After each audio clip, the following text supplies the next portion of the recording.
எல்லாருக்கும் வணக்கம். நான் உங்கள் விஜய் ரேகா. இன்னைக்கு நம்ம 11th டே சேலஞ்சுக்கு போகலாம். ஸோ இன்னைக்கு சேலஞ்ச் என்ன அப்படின்னா, அம்மாக்கும் அப்பாவுக்கும் நம்ம சாரி சொல்கிறது. எதுக்காக சாரி கேட்க போகிறோம்?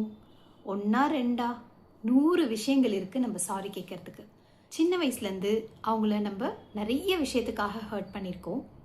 ஸோ சின்ன வயசுலாம் விடுங்க, ஓகே நம்ம தெரியாமல் பண்ணிட்டோம், அப்போ எனக்கு தெரியாதுப்பா, அம்மாவை எப்படி கஷ்டப்படுத்தக்கூடாதுன்னு தெரியாது, அம்மா ஒரு ஹெல்ப் கேட்டாங்க, அம்மா பாவம் கஷ்டத்தில் தான் என்கிட்ட ஹெல்ப் கேட்டிருக்காங்கன்னு தெரியாமல் நான் அந்த ஹெல்ப்பு செய்யாமல் விட்டுட்டேன், அம்மா பாவம் கஷ்டப்பட்டாங்க.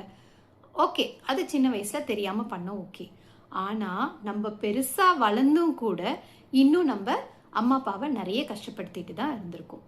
ஸோ வார்த்தைகளால் கஷ்டப்படுத்தியிருக்கோம், நம்மளோட செயலால் கஷ்டப்படுத்தியிருக்கோம். ஸோ செயல்னா என்ன சொல்கிறது, இக்னோர் பண்ணுறது. அவங்க ஏதாவது ஒன்று சொல்ல வருவாங்க, ஒரு நிமிஷம் இருமா, ஒரு நிமிஷம் இருப்பா அப்படி சொல்லிட்டு நம்ம வேலையை பார்க்கறது. ஸோ ஃபஸ்ட்டு ப்ரிஃபரன்ஸ் உங்களுக்கு இல்லை அப்படின்றத அவங்களுக்கு அந்த செயலால் நம்ம சொல்கிறது. இல்லைன்னா அவங்க சொல்லிகிட்டே இருப்பாங்க, நம்ம அதை கேட்காம நம்ம வேறு ஏதாவது ஃபோன் பார்த்துட்டு இருப்போம், இல்லை வேறு ஏதாவது ஒரு வேலையில் பிஸியாக இருக்கிற மாதிரி. ஸோ இந்த மாதிரிலாம் பண்ணிகிட்ருப்போம்.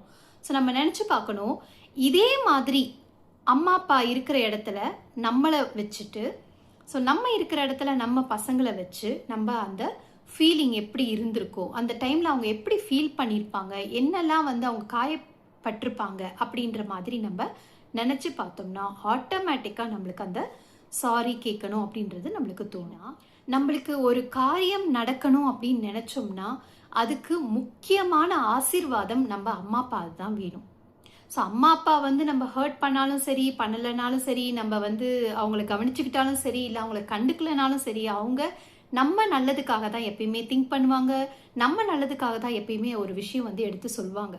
ஸோ அப்படிப்பட்டவங்களோட ஆசீர்வாதம் இருந்தால் மட்டும்தான் நம்மளுக்கு லைஃப்பில் என்னென்னலாம் நினைக்கிறோமோ அதெல்லாம் அப்படியே ஸ்மூத்தாக நம்மளுக்கு சேரும். அப்படின்னா நம்ம இந்த 21 டேஸ் சேலஞ்ச் பண்ணுறோனாலே அந்த விஷயம் நம்மளுக்கு நடக்கலை அப்படின்றதுனால தான் ட்ரை பண்ணுறோம்.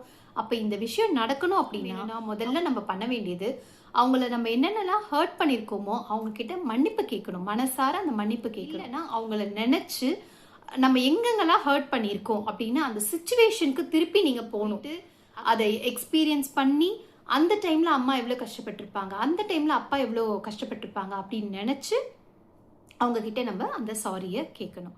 அப்படி கேட்குறப்ப நம்ம மனசில் ஒரு பெரிய ரிலாக்ஸேஷன் இருக்கும், ஏதோ பெரிய பாரமே குறைஞ்ச மாதிரி இருக்கும். ஸோ நீங்கள் இதை ட்ரை பண்ணி பாருங்கள்.